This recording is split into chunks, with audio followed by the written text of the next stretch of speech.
You're listening to The Frankie Files, frankiefilespodcast.com. Some people may find topics discussed in this episode difficult. Please proceed with caution. Hey everybody, and welcome to episode 42 of The Frankie Files. It's Second Tuesday, and that means the topic is sexuality. Of course, related to cults. Our guest today is Ruwan Meepagala, who will let us know about his time immersed in a sexual wellness company birthed out of the depths of San Francisco, California, circa 2005. Enlightenment through 15-minute orgasms. The founder, Nicole Dedone, claimed, "My guests tonight agree on one thing. Healthy approaches to sex are needed in society." Nicole has since sold her stake in One Taste during 2017, but is still involved. There was recently a documentary on Netflix called Orgasm, Inc. Check it out. Let's welcome our guest, and I hope everyone enjoys this conversation. Cults, coercion, and sexuality in society. These are the topics for the Frankie Files. I'm Frankie Tees, your host, and I'll continue to focus on my own family story as well as news and recovery info for those who've survived, especially the adult children of cults. New each Tuesday. See frankiefilespodcast.com for more. First, it's my pleasure today to have you with us. Thank you for being here, Ruwan. For sure. Thanks for having me. I want to start with your podcast because you've got your own podcast. It's called Rwando. And where can we hear it? What's your podcast about? Why did you start it? And how long have you been doing that? Yeah, well, the tagline is psychology for men with brains and balls, although about a third of our viewers our listeners are women. I basically cover things that are interesting to me that I think are useful to men. Relationship stuff, reality things, sometimes a little bit of overlap with my cult story. I've told my cult story on the podcast. I think how people perceive reality is very interesting to me. And obviously my first dunk into that, or my first immersion in that was in the cult. Yeah. And my podcast is on all the apps, Spotify, Apple, Substack.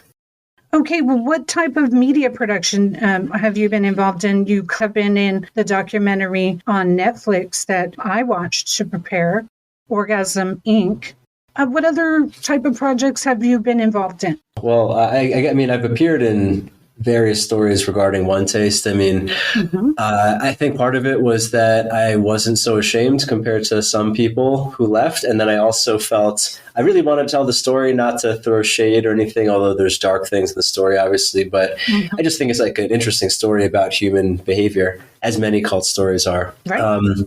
Other than that, I mean, I've been in a lot of things. I used to host a dating show. I dabbled in acting, and I did improv for quite a while. Maybe I'll get into voiceover per a good suggestion from someone I got recently. And I'm a cult survivor too. So when I watched this documentary and read some more articles that you had discussed it in, you have my full attention. We need to look at these things, and they're very interesting dynamics. And so I'm really anxious to dig into this. Let's talk about One Taste. It was a business structure, not just a cult that is a group of people living on property, but a business that had multiple locations with a patented technique under wellness. They're being invested in by Silicon Valley venture capitalists, serious money flow happening there. Give us an overview before we touch on the Mad Hatter part, if you don't mind. Yeah, so One Taste was a health and wellness company. At least that was their business storefront. When I left in 2014, they were listed in a bunch of Inc. magazine lists, like I think the top 10 of female-owned companies, top 10 health and wellness, one of the fastest growing companies. And they taught a technique called orgasmic meditation, which had roots in other techniques from other sexuality groups that came before them, where a man stroked a woman's clitoris in a prescribed fashion to generate sensations in both of their bodies. And it was treated like a meditation. It was treated more spiritually than sexually. I know that sounds strange because we're talking about genitals, but that was kind of the main thing that the whole community organized around, and all of their classes were around teaching people essentially to feel more. Right. And I remember viewing the TED Talk, Nicole Dadone, if I'm pronouncing that correctly, did. Mm-hmm. And she presented this concept pretty much scientifically and unabashedly, I might add. The mixed feelings I have listening to this, sadly, it went too far, but also, we are neglected and getting more as humans because technology is entering our lives more and more, and we're more separate. And this is an interesting idea for that reason. Now, as emotionally and spiritually and sexually charged environment, and was encouraged to be so, you kind of like laid out what the concept is, but let's get into your personal timeline. Yeah, I saw the TED Talk when it came out in 2007. I was 19. I was in college. I watched a lot of TED Talks because I was, and still am, very into self-development. And it really touched me. I mean, I don't know what you thought when you watched it. I mean, it's different watching it, knowing the context and having seen the Netflix doc, but it was moving to me. Like the idea of like real connection, obviously. The sexuality piece was intriguing. That was maybe the hook, but like what really that was the initial intrigue. But the thing that really got me was this idea of like real intimacy and real connection with people, which I hadn't really thought about as a 19-year-old man. Mm-hmm. But it was something that I felt I recognized I was lacking. So fast forward a couple of years, I'm living in Manhattan. Still a big self-development nerd. So when like Tim Ferriss had his second book come out that summer, called The 4-Hour Body, and there was the chapter about sex was written with One Taste. It was about the One Taste orgasmic meditation technique. So basically I was like, okay, this thing has popped up again. I need to check them out. 2 months later, they show up in New York, setting up a New York branch. So of course I attended.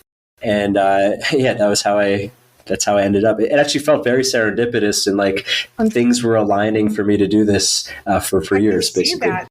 Your question was, what did I think watching it? Oh, wow. Like I said, I have mixed feelings because I think she's onto something. That's the real initial reaction. It's like the concept that women, okay, she's focusing on women.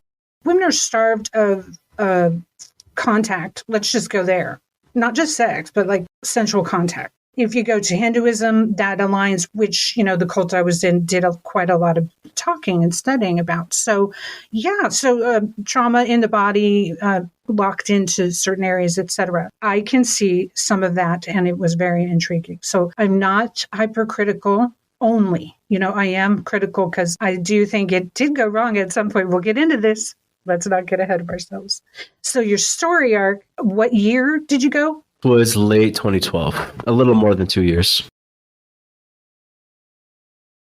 It's not that you were just a member. You first went to an event and then volunteered and became an employee. Is that correct? Yeah, well, there was a few phases in between. Like I went to their intro event, which was, as most self-development companies, introduction to what they can do for you. It was also a bit of a sales event. It was a sales event, I should say. Then you go to their full day class to learn orgasmic meditation, which is like the thing that everyone in the community did. And then you're part of this community. And for me, being kind of emotionally closed off, living in New York, I was 23, 24. It's almost like I was part of a secret society now where everyone was emotionally vulnerable and really good at communicating and, sexually free. So of course it just seemed cool. It was like I discovered this cool world. Over time, I spent more and more time there, and I eventually moved into their house in Harlem. Every major One Taste city, where there was a One Taste community and presence, had what was called an orgasm residence, which was kind of like an ashram, but where the focus was orgasmic meditation. So I moved into there a few months later, early 2013. And maybe 3 or 4 months after living there, I became an employee of the company. At what point were you hands-on in that process? From the class. I mean, you go to the class, you learn how to do this practice. It's kind of like an initiation in the sense of now you're in the community, and in the class, you have an opportunity to stroke or be stroked, depending on your anatomy. Okay, and it focused on women as the stroke. Correct. Mm-hmm. Okay, and that's probably what was pretty disarming to a lot of people, because it's like, well, good. Yeah, and part of it, I mean, on like a cultural end, I guess you say, or values end, they were very pro-feminist, obviously, with this female focus, and I think that was appealing to a certain kind of, progressive person, both men and women. Right, and business owners as well, to boot. The marketing side of that is when you really focus on women and you have a lot of attractive women in a community, you get men to show up as well. The dynamic of having a woman on stage, which to me is like a live sex show.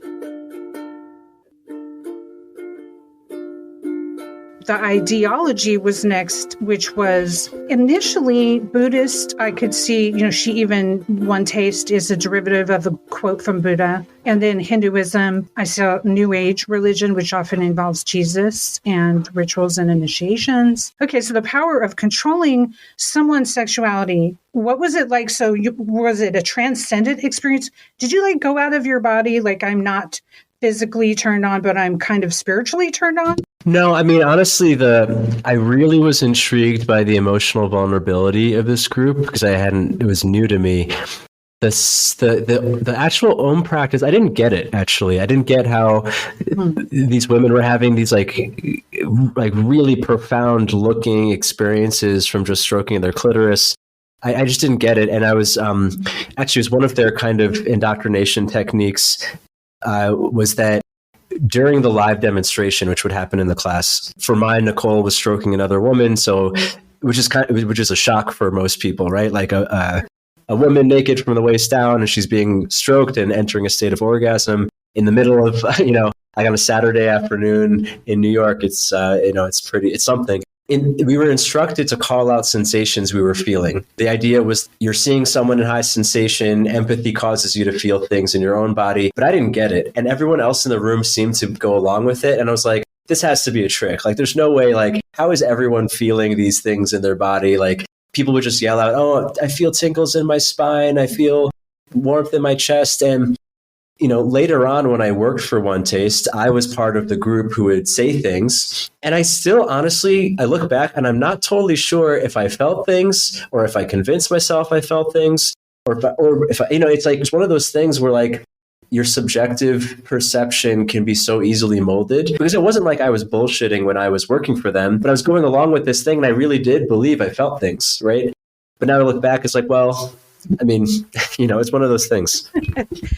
There's a selflessness. We're acting together, and it feels like you might have experienced that. It's it's actual a hive. Yeah, and there's because feelings are so. And actually, this is something they would even teach. It's hard to put words to feelings. It's hard to remember what you feel, which is true. I think that is true. It's easier to remember words that you think than sensations, let's say. But then that also means it's easy to kind of manipulate what you think you feel. And the thing is with feelings, because it's subjective, if you think you're feeling something, in a sense, you are feeling it, right? Because it's just if you perceive it or not. So there were a lot of examples like this where somehow they got you to feel what they wanted you to feel. I think the most important thing is that whoever has had this type of experience speak about it, because it's almost unbelievable. But it is a group experience where it's almost like one body, How awkward did it get awkward? Or was this now so normal to you, the overt sexuality, the discussions? But these terms that she would use, release your beast, they were quite base and rooted in guttural sexuality, and almost to release the urge and the whole sexual persona. We all have a dark or intense side sexually, and most people do, have something or desires. And I thought she was selling tease a little bit at times. Pleasure delay, fetish introduction, saying it's science, a little bit of that in the TED Talk. But the exhibition that is now not happening, from what I understand, and they curtailed the group. It's pretty wild, and some of it's on film. with your shyness and like you said, you wanted the emotional connection. Did you see things going off the rails while you were there? What experience in relation to that unleashing?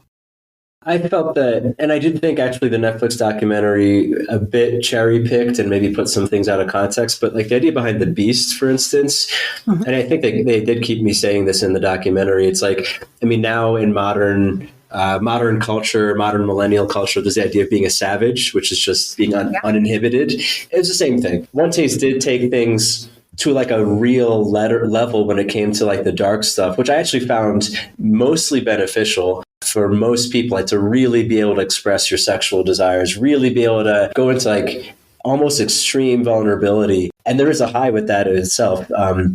Now, there also were moments where, I mean, it's kind of like One Taste decided how far things could go based on what was good for them. Like if someone, I did find that later, like maybe in the last year I was there, the second half of my time there, I did notice more and more that they might shame a certain kind of emotional expression that was counter the drives of the group, whereas they would celebrate someone else for being really out there if it was in alignment with One Taste. And do you think it was partly shaded by capitalism at that point instead of like the raw origins of the idea, which was to celebrate female sexuality with a delayed orgasm of 15 minutes versus allowing people to express themselves so much that it could turn into a male raping a female? Yeah, well, the thing that they had in the documentary about, I mean, they kept showing this clip. Honestly, they blurred out the faces, and I know the two people who it was. I wasn't there for the filming of that. I'm almost certain they were laughing and giggling and messing around. Like they always showed that clip while talking about rape, which I thought was really, I thought it was bad. Okay, so I understand. So there's some things that were sensationalized in the documentary. For sure. And I do understand at the same time they're trying to squeeze a complex story into 90 minutes. So, but I thought those moments weren't so cool. With the FBI involvement, is that type of thing why they're looking into it now? I don't know what the last is with the FBI. I did speak to them back in 2018. I think what they're looking into are unfair working conditions, like or unsafe working conditions. And then maybe prostitution, although prostitution was never done directly. So I don't know if they have, I have no idea what the state of the criminal investigation is. Regarding the prostitution, I would like to ask you something about that because sure, it's like there was an odd dynamic. So when the female, and this was still happening when you were there, it was like a group session, female on a table, master stroker, usually a man or not necessarily, at the table touching her. Everyone around talking, interacting, but seated. Okay, one person or multiple people at those tables, perhaps? Well, everyone would be silent. I mean, a demo was seen as like, I mean, it is a very vulnerable act. It was seen like kind of ritualistically. That whole idea of being in a turned on state was another thing that was repeated in the terminology. A turned on woman would do this, a little bit of conditioning and almost like shaming if you're not acting like a turned on woman, where you're not, you need to go have more sex. I did want to say this about like the being not sure how you feel, because the whole philosophy was around feeling more. Like if the more you feel, the better your life is, the more you can empathize, the better you can communicate, the better your sex is, obviously. And the whole thing was about feeling more and more. So because of that, people would kind of heighten how much they felt. And then there was an identity that you're pointing to, like the turned on woman or the ignited man was the male counterpart of that, was someone who really felt a lot and therefore they would behave in certain ways. Like one like kind of moral switch they used was, someone who's really turned on doesn't feel bad when they get jealous. They still get jealous because everyone was polyamorous, right? Everyone was sleeping with, for the most part, people had multiple lovers, so that caused a lot of jealousy. But a person who like closed off because of jealousy it was never stated like this. Like a person wouldn't be shamed for it, but it would be kind of seen as like, oh, you're not so evolved because you still get upset kind of thing. Mm-hmm. So forced polyamory, really kind of like the pressure, peer pressure. Wow. Yeah, not forced, but like social pressure for sure. You can control someone with coercive sexual behavior. And of course, it's one of the most powerful connections we have as humans. Like, how much more intimate can you get than sex? It's pretty intimate. Group that's sex forward, I think that is a group intimacy. It's a real like mental intimacy too. You felt that? Yeah, I mean, given that the norms of the community were no one, basically you could never get shamed for just expressing what you want. Like, along with feeling more, like following your desire was seen as the highest good. So yeah, it made it feel safe to really express yourself, which of course, if you have this with this group of people and you can't speak like this with regular people in New York, obviously you feel particularly close to this group.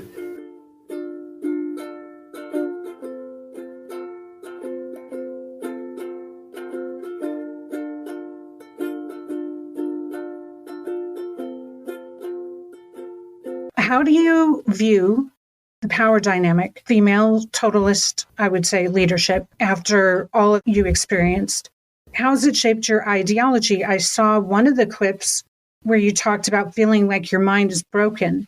And, you know, a lot of us feel like that when we leave a cult because of the regimented programming we were following. You kind of forget your own thoughts and feelings and have been on a program. You also got in debt and taken on more classes than money you earned at the place. And that's pretty impactful to say that would be encouraged. You know, that shows a lot of the irresponsibility that's going on there. So when you left, how did that pan out eventually? What straightened you out? Or how did you feel for a long period of time? Yeah, well, I think the thing I said in the documentary is I felt like my mind was fried. Like, it was like my perceptions, I don't know how to say this other than a bit spiritually. It's like my perceptions had opened a lot and let a lot of like really great things in, but then also a lot of things that weren't so great. And I had a really hard time basically separating the good from the bad, because I did grow a lot as a person. And like you mentioned a second ago, like the kind of the matriarchal structure, like it was run by a woman, and it rewarded kind of feminine characteristics in people. Right. To the point that I think it was used kind of as a way to control people. The same thing with the empathy piece, right? Like if you're really feeling people, it's easy for them to change your feelings, right? And for me personally, I did think it was very important for me to get in touch with my feminine side, to get in touch with my feelings and stuff. But it was to the degree that I became, I think, a little bit submissive, or I was more willing to accept other people's ideas, especially those who I saw as like more spiritually evolved than me, which I think happens in a lot of groups with power dynamics, not even just cults. It takes time to kind of sort it out. And yeah, in a way, I think I went a little bit too far in getting in touch with my feminine side, to the point where I had to spend some time rebuilding the rest of me.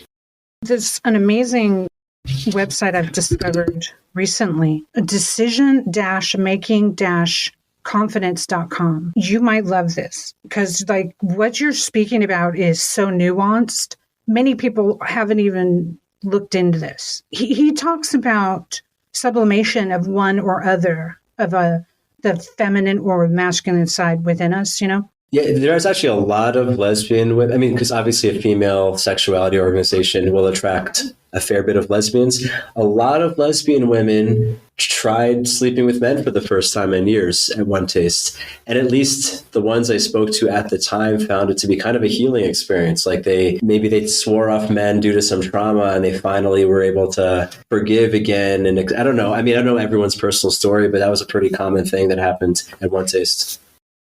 Are you a person with sexual trauma? Oh, well, actually, I mean, I don't know if I would call it sexual trauma. Maybe, nothing happened to me as far as I know, but I did have psychogenic ED, which was kind of, now looking back, I realize it's kind of, it was an epidemic amongst my generation. Really? Yeah, like, and there's probably a lot of factors that cause it, but yeah, I just couldn't get it up, and I was healthy. Yeah. And so is that cured? Oh yeah, One Taste. I mean, that was one of the big selling points, is that like hanging out with One Taste for a few months, and that problem I had for a year just went away. And it's like, well, I'll definitely. Really important to me, because I feel like she had the urge to do sexual healing originally. like no matter if it was man or woman, but starting with the female orgasm, some positivity there, because the idea that it's mental, I believe, is where you're headed with this, no? Well, yeah, emotional. I mean, it does come down to feeling your feelings ultimately. And yeah, I mean, One Taste really did have, like, there was bullshit, obviously, especially in like controlling people's lives, but the teachings were legit. And like, I mean, you kind of have to be legit to grow as a company. I mean, they did attract a lot of celebrities and lots of people because they did help people. I mean, they really helped me, especially in the beginning. I was on Viagra for a bit and it just made it worse. Yeah. Wow. Yeah, I mean, I did for a while, actually. I mean, when I started my podcast, I was a little bit more focused on men my age, like mid-20s, who are interested in dating and things like that, and obviously sexual issues. Now that I'm older and I'm a parent, like, it's not really the most interesting topic for me anymore.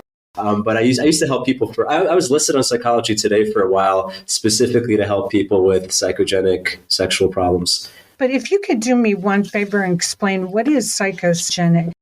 Psychogenic, it just means originates in the mind. Psyche and genus. If you've ever had a feeling that you didn't have control of your sexuality, gaining control of that is so powerful. And this is the success story I hear from you. Yeah. Now, do you feel like the world has toxic masculinity right now? Or are you of the camp that men need to get in touch with their feelings? What's the balance here? Well, I think those two things aren't mutually exclusive. I mean, there is always masculinity is just a thing, right? Like it's like any kind of power is a thing that can be used pro-socially or not. I think it is useful for a human being to get in touch with their feelings if they want to be with other people. But yeah, I think even on both ends, it's like, at least in my world, like the term nice guy syndrome is like a guy who's a little bit too in touch with his feelings, or at least he follows his feelings a little too much, follows others, is a little bit too caring, which is not attractive or healthy for him. For those kinds of guys, they kind of have to look at the more aggressive styles or types of masculinity to balance themselves out. I think, yeah, everyone needs to find that balance that's correct for them. One of the things that I noticed, few people have experienced a totalist female-led cult like you, and so have I. So it's kind of unusual. Living, working, having your sexuality tied up in it, having your spirituality tied up in it, because they were my spiritual mentor, all in one basket. And they even used the word master. I don't know what her title was, Nicole, but I'll personally not be jumping into any entire belief system ever again. You experienced a totalist society. It happened to be run by females. And now, are you hesitant to take up other belief systems? I don't think I would ever let someone override what I think ever again. And in that way, it was a great education. Like, I feel like I learned two types of things in One Taste. There's the stuff they taught me directly, which was great, like the stuff in classes and stuff. And even like, I had kind of like an apprentice relationship with my mentor. We didn't call each other those terms. Like no one was called master, but I learned a lot of things. And there's the stuff I learned kind of in spite of the experience. Like basically everyone I know who's left, like they have a backbone now, like especially the people who got kind of brainwashed. They're never going to get brainwashed again. I mean, maybe that's not always true, but for the most part, yeah, I mean, I still believe in the general ideas that intrigued me, like following your feelings is important and empathy is important. And one of the things that I still, I guess maybe even overemphasize, because I do want to share like how cool certain aspects of it was that like when you really learn empathy and like One Taste taught people how to feel their feelings and feel other people's feelings to a very, very high degree, to a point where it seemed mystical, because like when you can sense what a woman wants you to do to her body before she can say it or signal it, it seems like kind of magical, but it's just normal intuition. It's cool. I mean, and that kind of stuff I don't want to let go of. To your question, though, I do think I kind of distrusted my feelings for a few years. And honestly, I'm still like integrating what's the right balance between thinking and feeling.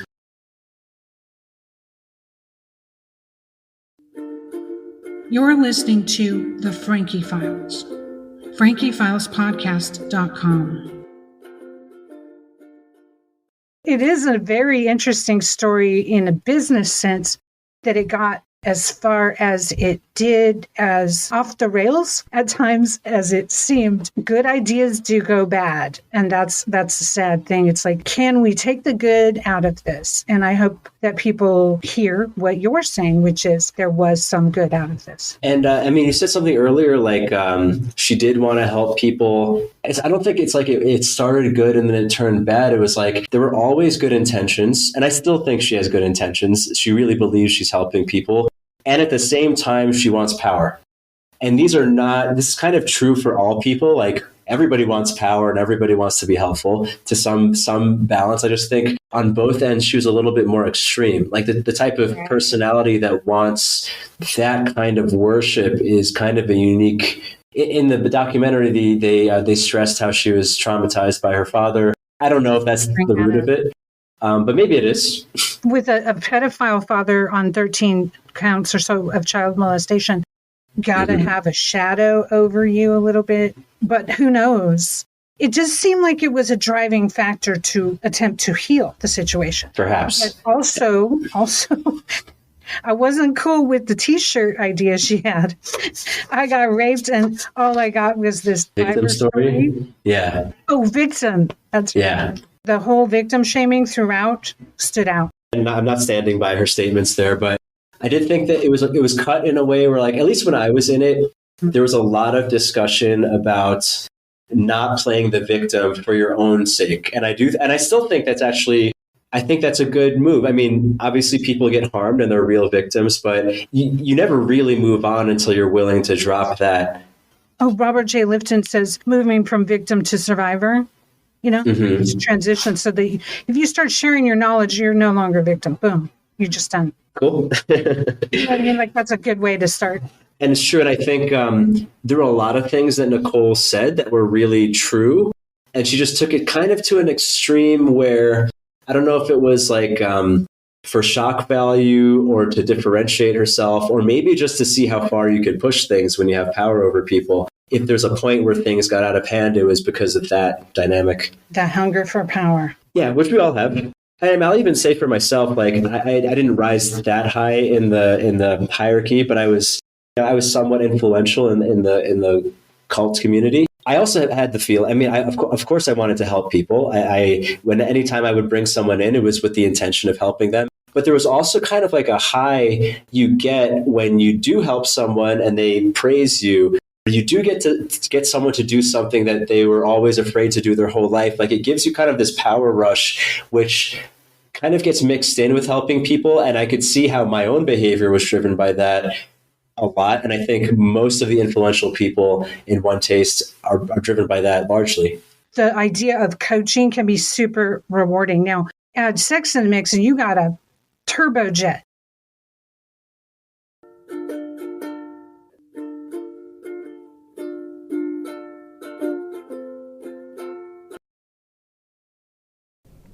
I asked Ruwan to tell us about some of the terminology used in this sex cult / sexual wellness organization.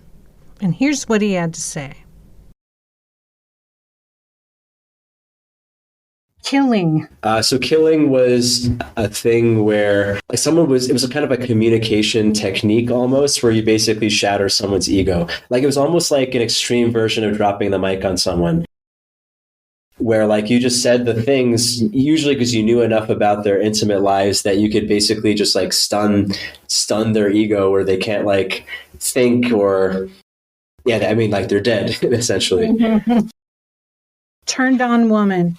Yeah, it's a woman who's practiced orgasmic meditation enough that she really feels a lot in her body to the point where she's different than like your average woman. Ignited, you already covered that. An ignited person is like fully conscious and able to feel their feelings and be conscious in the moment.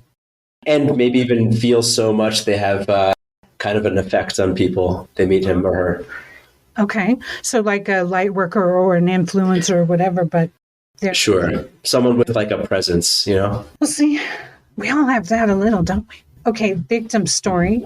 Yeah. That's the holding on to this idea that you're that someone did something to you and you're powerless, essentially. Master stroker. That was someone who had become so skilled at orgasm meditation that they were considered a master. Blow your lines clean. I'm going to go have some sex and feel better. Yeah, I haven't heard that specifically, but I mean, I guess, yeah, it means I feel so much that you kind of cleared whatever you're thinking or your previous emotions.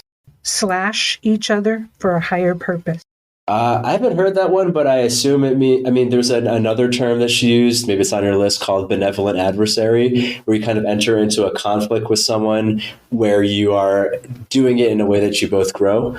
So you might be mean to each other, you might trigger each other, but you're somehow forcing each other to grow. There's a lot of game theory here, isn't there? Yeah, like that was in the context, a lot of the time in the context of like love triangles and jealousy. Uh-huh. Like two people would be sleeping with the same man or the same woman. Or usually it was women, like sleeping with the same man, and then they would somehow work through various emotional things with each other. Okay.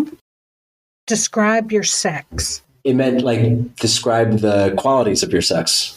A lot of times, like they would just phrase things in a way that wasn't if I were to ask you to describe the quality of your sex, you know that what that meant, but they would just phrase it differently, which I think was like kind of a cultural lingo. So that's like a temperature check and see if you're sexually well at the time? Oh no, it'd be kind of like maybe a get to know you type of question, like kind of like a fun communication game. Like someone might answer that poetically, like my sex is like honey dripping from, I don't know. I mean, I'm not going to come up with something now, but that kind of thing. Yeah. Okay. So it's kind of like a handshake in that club. Well, it's usually in group communication games, we would play games where people got to reveal personal details. And that would be the type of question that someone would say. Okay. That confession stuff that brings people together and then maybe used against each other later. Let your beast out. Yeah, the beast is that would mean drop your inhibitions and really express what's really inside of you, even the dark stuff. Nice guy syndrome. You mentioned that earlier. Yeah, that was coined by Dr. Robert Glover. It's his term for kind of like indoctrinated beta male behavior that many men of recent generations have. So do you believe people should embrace their alpha male? Well, my real answer to that question is, I'll just say men have more to gain than lose in most contexts it is the more authentic way to be. Let's put it that way. Like every man wants to be a dominant male, whether he admits it to himself or not. Especially because it's seen as strength in society. Yeah, and it's also what women are into, and it's also what makes a man feel good inside. What my body asked him to do. Her feelings, without verbally communicating, her feelings were communicating something to get him to do something. I don't know if I explained that well, but maybe something that'll help is like there's another term, I don't know if it's on your list, called bottoming. It was borrowed from the gay community, like being a bottom is the receiving end. But bottoming was influencing someone from the receptive position, usually without having to say something. So like topping would be forcing someone to do something. Like that would be like a topping move. Yeah. Whereas bottoming would be like kind of like seductive, like making them feel really good. So they end up doing what you want. Kind of like making someone feel good to do what you want, basically. Okay. It's making someone feel good and in a seductive, more passive manner. Correct. Getting them to do what you want. Essentially. Okay. Well, there is power in that. We know that the person who's the sub who has the safe word has all the power, really. Yeah. Yeah. And so that's a known concept in bondage realms. Okay. The final one I wrote down, doesn't mean it's all of them, but release your orgasm. That'd be like the general idea of, in that context, orgasm is like your flow of energy or your life force. And that's what that would mean. Yeah, that's the whole concept, right?